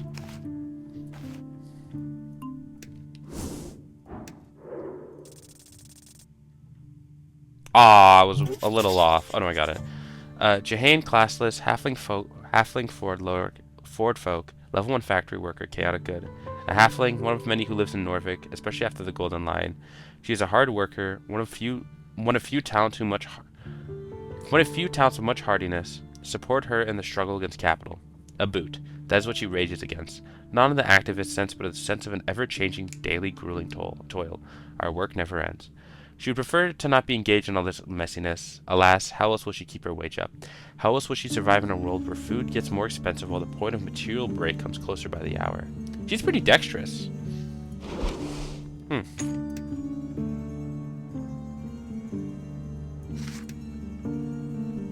I shall speak to her. Nope, not pray. You see a halfling girl standing by the shrine. She gives you a tired glance. Hey. Hey. She groans and rolls her eyes. Can you leave me alone? Look, the cleric just wants to ask some questions. We don't mean to impede you in any way. Yeah, well, you're still doing it, the impeding, so bye. The painful dismissal of a teenage girl. How horrifying. She's waiting for someone who wants you to leave. However, there's something else heavy on her heart. It hurts. Nice.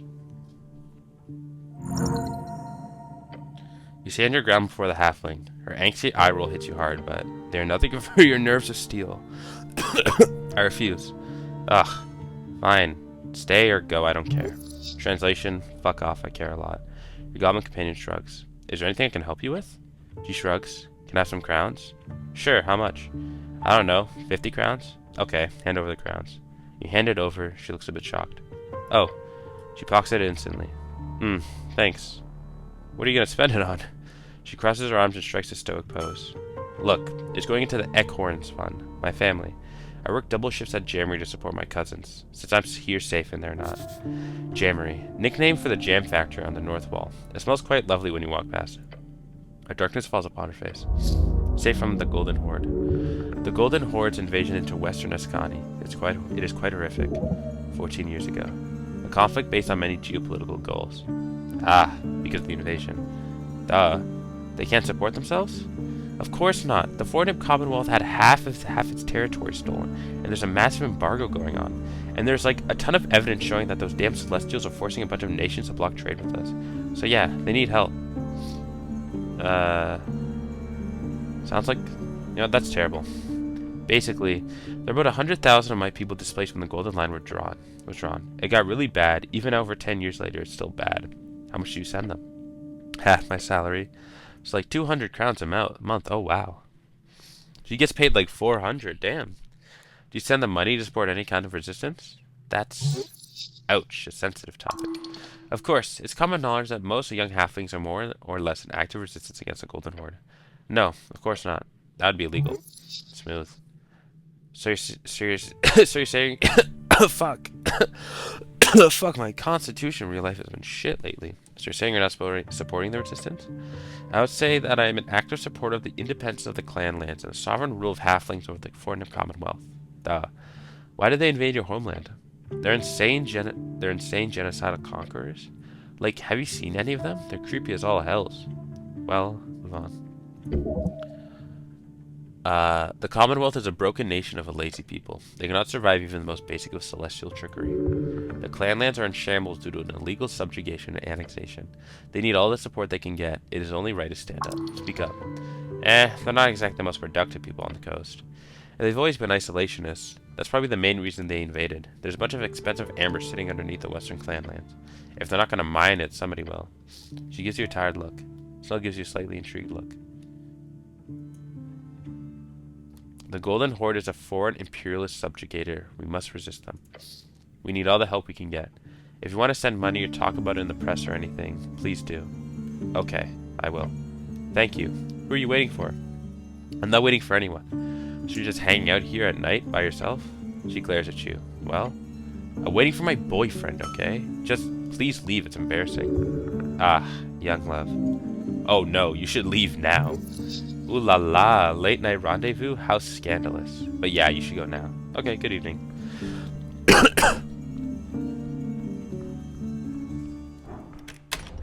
Anything interesting down here, or in the crypt? Because the duck guy isn't there anymore. So maybe there's like... I see nothing.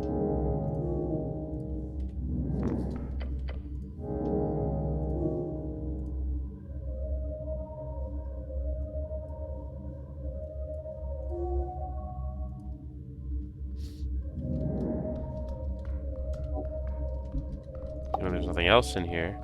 I guess it's time for Snell to go to bed.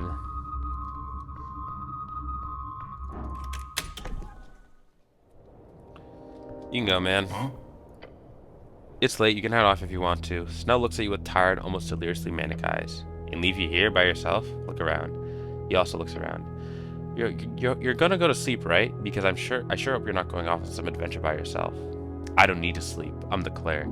He sighs. You carry the weight and pride of a true cleric. Fine, I'm tired, I'm going home. See you tomorrow, cleric. You now stand alone. Alright then. Let's go home.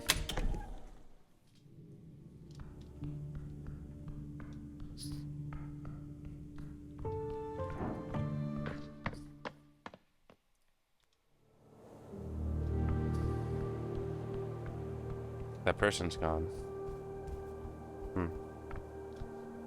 Oh shit, you hear footsteps coming from behind. What, an ambush? Your body tenses. Do not falter. Oh, that's not good. Alone. They were waiting for Snell to leave. Wait. The magical dagger aimed at your chest. Huh? It lands. How? Piercing the chainmail. Quivering, weak flesh. Just a little blooded, it'll be fine. Adrenaline pumping, let's go. Yeah, this situation's screwed. Can talk our way out of this one. However, you could possibly try to confuse him. Can't I cast Charm Person on this bastard? No, this is not a valid target. The mask, it is a mental barrier. No spell will pierce the assassin's mind. Grease! You conjure a splash of grease across the slope. The masked one is shocked for a moment, the magical grease causing him to slip and slide. The grease covers the entirety of the surface area of the assassin. You watch as the attacker falls, his slender body tumbling backwards. The grassy and rough dirt gets struck by the rapidly accelerating, rolling assassin going down the hill.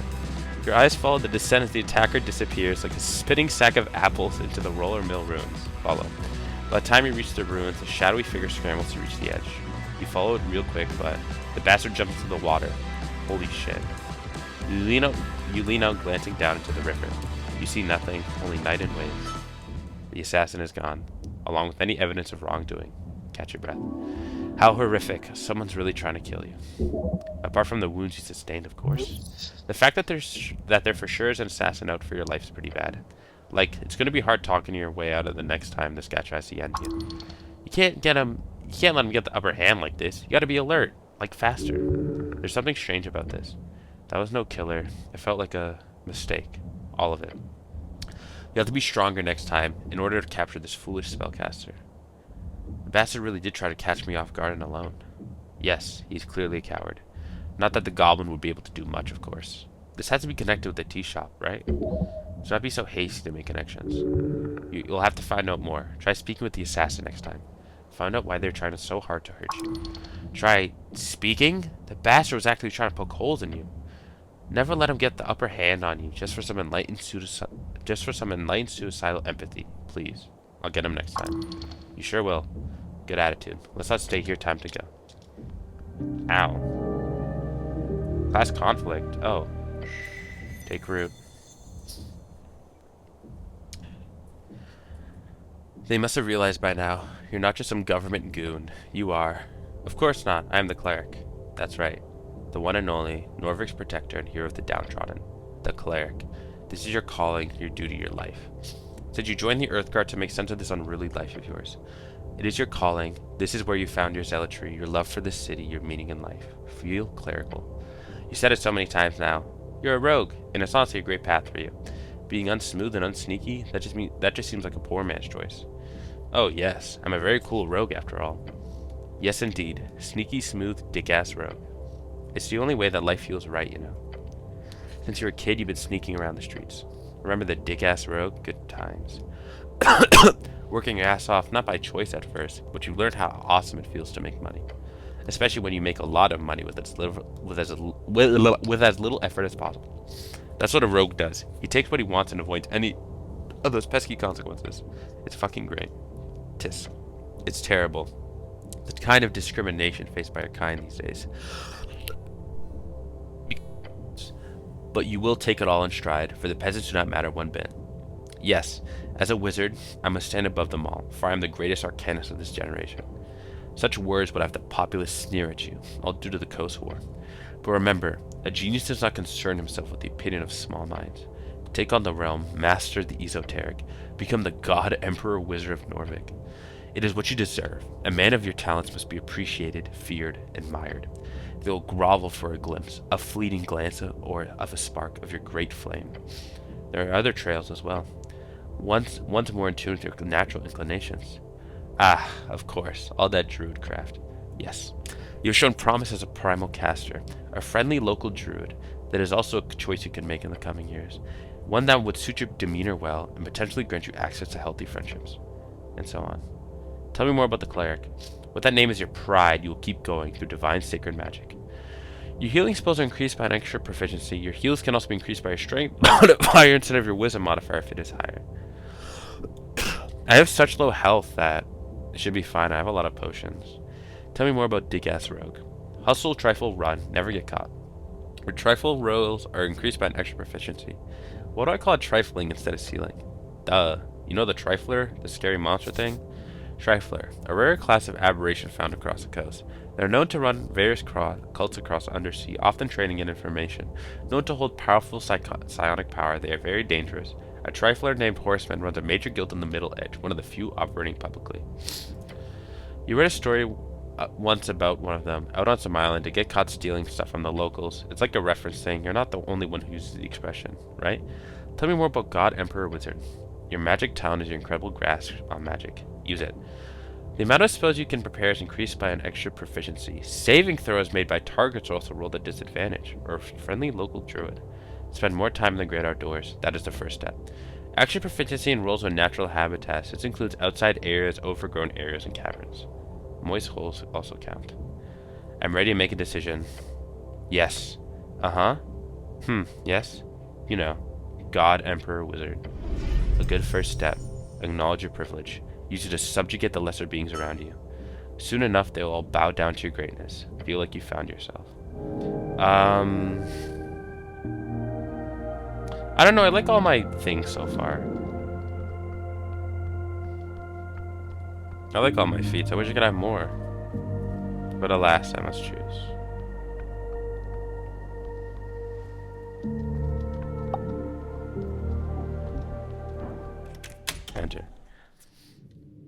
Let's see. What are these? A pile of ledgers covered in official city seals. You look over a thick pile of documents, each adorned with a symbol of a fish. Official city documents could contain useful information. Do you see the size of this pile? It'd take hours to go through it all. Top secret documents archived by city clerics over many years. You have the right to look over it. Flip through and skim. The documents are not very organized. However, as you glance over titles, reports, and statements made over decades, you do find a few that catch your attention. Sweeping your gaze over the pile, you immediately stop at a bill of sales, a sale by the city to the Ask County Reach Trading Company. Looking for an official palace seal, you find a note with the sentence, "Sage leaf must be contained within." The older files. Focus on the oldest. That's where you find interesting perspectives. Obviously, just look for any mention of the tea shop. However, be careful. Each attempt to analyze a document will take time out of your day. It's really late, so I guess I'll just check out the report entitled Tolstad Tea Shop Fire, spending 30 minutes. There's a single page going over the official statement regarding the tea shop incident on the 21st of March. He spent 30 minutes looking through the report. There's some interesting details here, mostly things you've heard before. However, one detail that sticks out is several people do mention a man in yellow leaving the scene. That most likely is not your culprit. However, if this person is avoiding authorities, then he could know something relevant. Interesting, return the paper. Okay.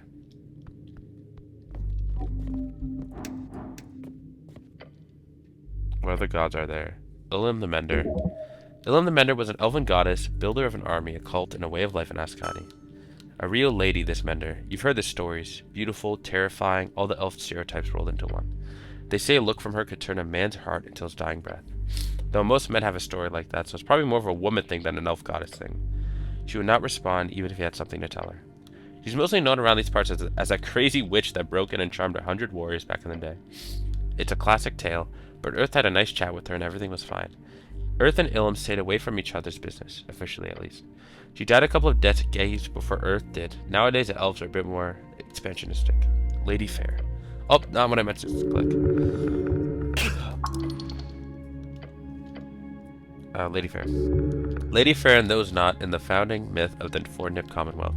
A young halfling blessed with the strength to defeat an army, inspiring the survival of her clan. However, the halfling duty of Ascan, but she only had the divine spark for a few days before being slain. It said she led 5,000 halflings through the snowy hills filled with foul flows. Never once they were spotted. I'm afraid you're not too familiar with the Four-Nip's goddess or how to pray to her. I'm done. Can I pray?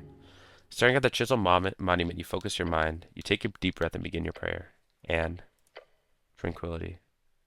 Oh, wow. Contemplate the tea shop owner.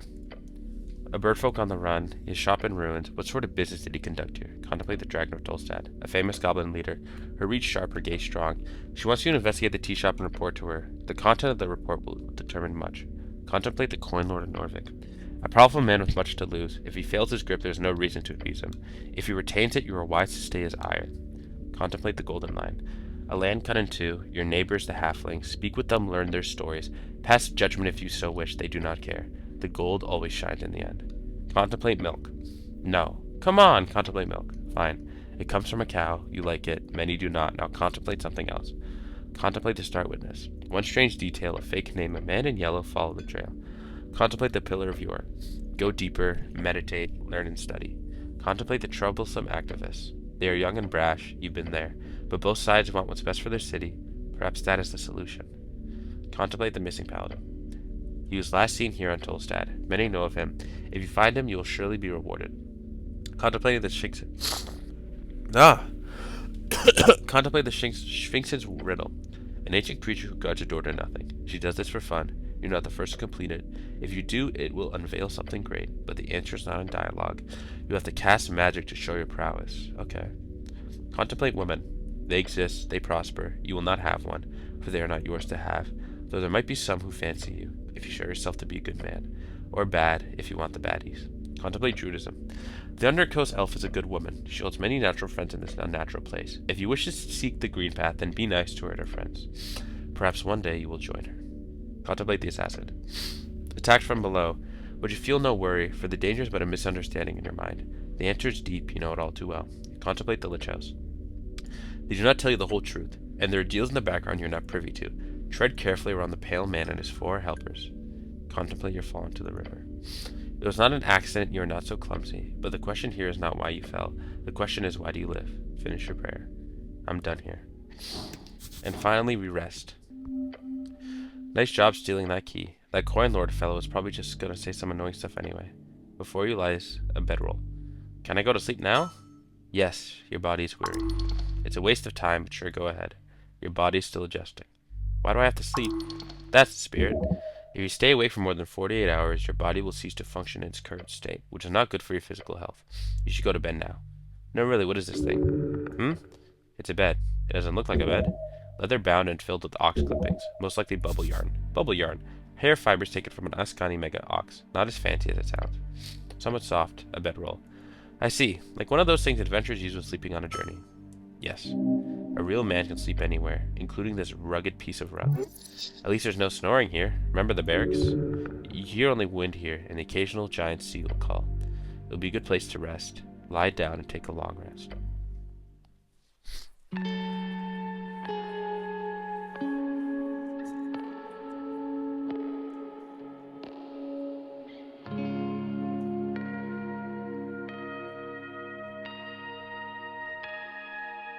As you stir, you think about your quest, the star witness, the man in yellow. Frank, son of Frank. It might just be a dead end, though you've got a distinct feeling that he's lurking somewhere below.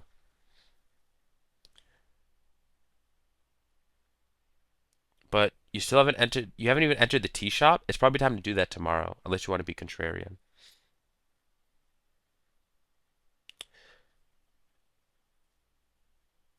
Which is fine. You're allowed to be contrarian. I'm just saying. It's a mystery of the tea shop campaign, not the I'm gonna dungeon crawl all day campaign. Okay, I'm sorry. Anyway. As your mind wanders, you realize you still have not entered the tea shop, your main quest here on Tolstad.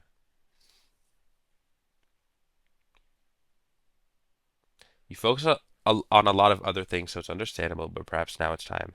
Is that supposed to be dialogue for like the first long rest? But I didn't do it because I interacted with that door. And poor drummer trying to ship himself off into the unknown. Smart of you to keep him around. You'll probably get a chance to talk to him again before the election.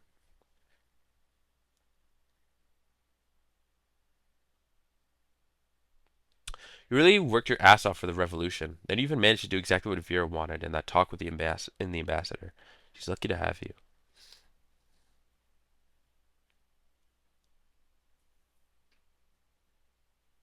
A true free strider is what you are, working so hard for the revolution. You know well, a bright future awaits in this New Norvik. Nah, I'm an Azrael. I'm just playing him like a fiddle. So many loose threads, but don't worry, you've got time.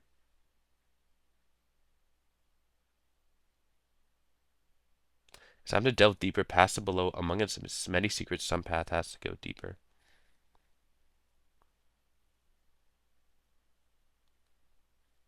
Before you know, 8 hours have passed. You successfully complete your long rest.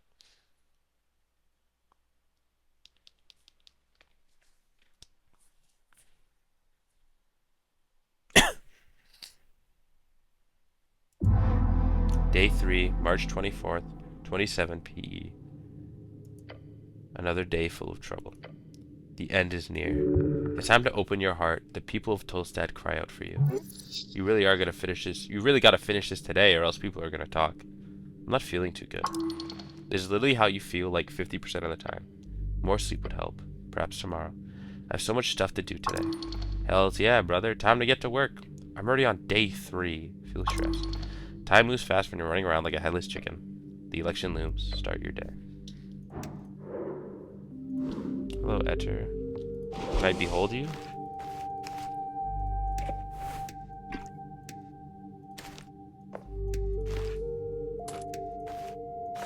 Oh my god, I'm so yoked. 22 strength. Oh, not good. Damn.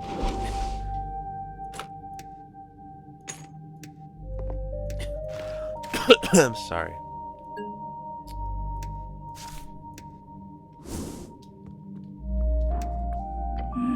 Good day, cleric. Her voice is cold and emotionless. You just might want to say what you want. All the profitable things the world chosen to hassle Celestial. She's glorious. Muster. Okay. I can do this easily. Oh my goodness. Okay, no, wait, I got it. Thank you, fair lady. Or lady fair. You clench. You pause unnecessarily bodily functions. And some necessary ones like breathing. Then you focus on the goal. Speech. Tell me about Earth. She stops writing. Looks like a harmless pause. Just be careful. She mimics a sigh. The fated man god. Earth of Norvik. So he's your god? You serve him like I do? No.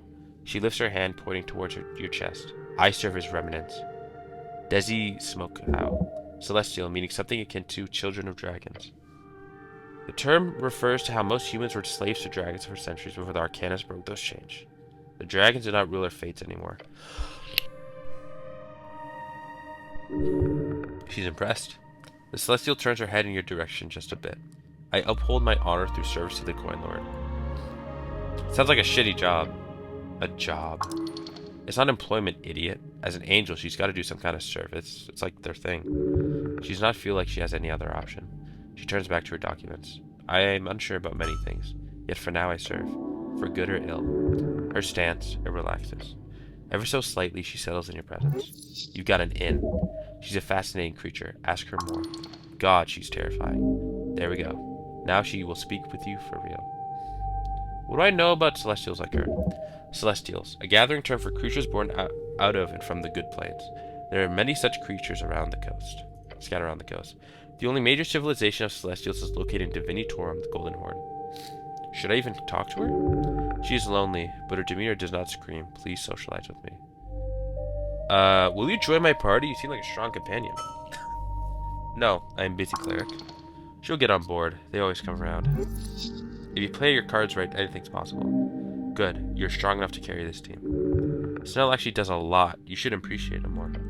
The goblin? He means well, but he's just a bit of assistance. Barely noticeable. Men were not on their shoulders, not alone. What do you know about the pale man in the morgue? She closes the book floating above her. Avoid that creature. There's darkness there. Her halo spins erratically for a moment. I have been told to not interfere, both with the mortician and his helpers. The pale man's reputation is insane. What the hell is he? He is surely a powerful wizard in hiding. Oh, but he seems like such a normal guy. Avoid Viskin. Helpers? Mercenaries, creatures who roam below, dark spirits. They are unofficially sanctioned. None opposes their presence, for Viskin keeps them in line. Huh, another reason not to get in Viskin's way. Do not engage them unless forced. Did he have something to do with the tea shop? Not likely. Why? Viskin has been a presence here for almost 4 decades to my knowledge. During all this time, he has never caused any issues. Beyond that, Viskin is also in tight cooperation with the Halfway Bridge tribe. Since they are the main drivers in this investigation, it would be strange if Viskin was behind it. Although if we find any evidence towards his involvement, let me know. Should I keep an eye on him then? If you wish, I suggest not engaging. Don't. You don't have the skills necessary to actually cross that guy. He's something else entirely. Is he a wizard? Of course. At best, he's a weak Arcanus. At worst, he's a powerful Arcanus. A true Arcanus would be fascinating. It is not impossible to imagine. Okay, good info, thanks. She opens her book again. Do not engage, that is my advice. What do you think about the goblins? What information do you require? How are they, as a people, here on Tolstad? Weak-willed and powerless as individuals. A creature that survives through reliance on the group and on created creatures. That's not fair. They're clearly stronger than they look. Her eyes glance at you.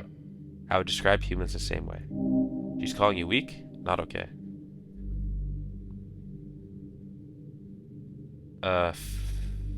Fair. We are weak alone, strong together. She nods slowly. But I do not see it as a negative. The voice softens. Humility and trust are important traits in all, for all. Agreed.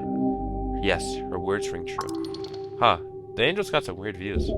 Spoken like a true celestial bound by selfless ideals. That is what I think. What else? Can I trust her chieftain? Lady Sageleaf is a powerful creature. Do not trifle with her or her pawns. Her behavior is clean and highly acceptable, however she does meddle in dark actions when needed. She looks at you for a few seconds. Perform your duties and leave, that is my advice.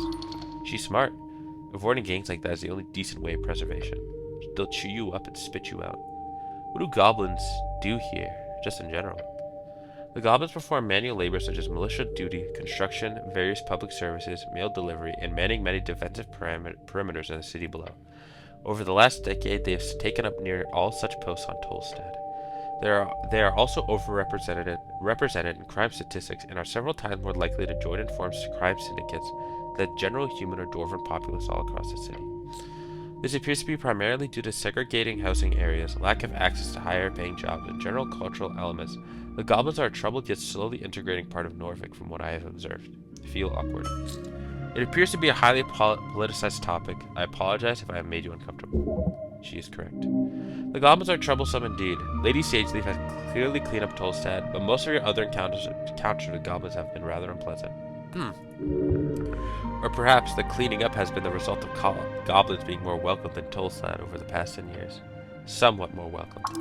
It's goblins. They're gonna do what goblins do. What did Earth expect when he led them into his city? That they would magically turn into model citizens, grow 20 inches and turn pale? Idiotic. One does not mangle folk together like bricks. The blue one is correct. That is heartwarming too. Earth should obviously have magically re-educated each of the goblins into mindless servants instead. That would have been future-proof and efficient. Oh no, that is not very heartwarming. I have some other non-goblin related questions too. Yes, what else? You have very cool armor. Thank you. She's welcome. She appreciates your appreciation. She has practiced the formal way of answering a compliment because in her culture one does not do such things. No, thank you.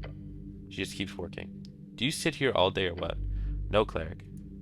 What do you do then? When the coin lord does not require my services, I attend to the archives, from dawn to dusk normally. Then I perform a patrol, as described in my service contract.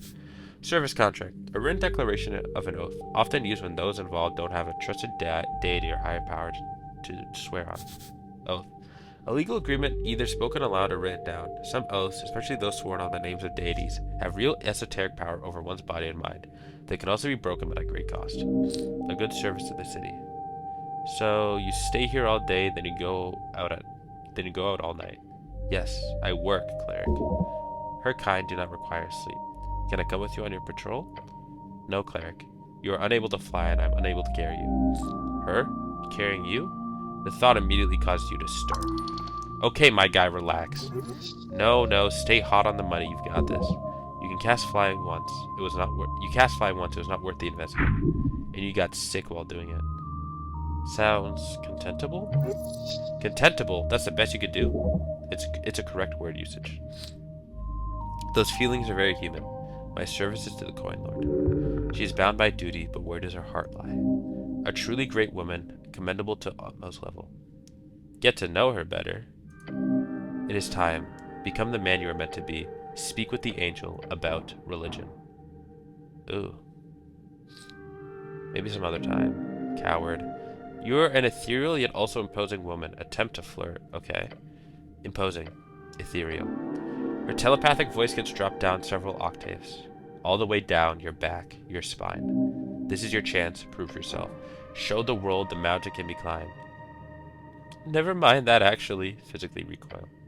Her many eyes stare at you for approximately 3.5 seconds. Then she says, okay. Have a good day, enter. Alright. It's raining. Lovely. Alright then, I think that's where I'm going to end it today. Actually kind of interesting. I had fun. Almost died, that's pretty cool.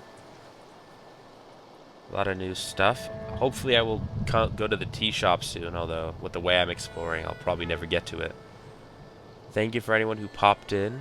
I appreciate it.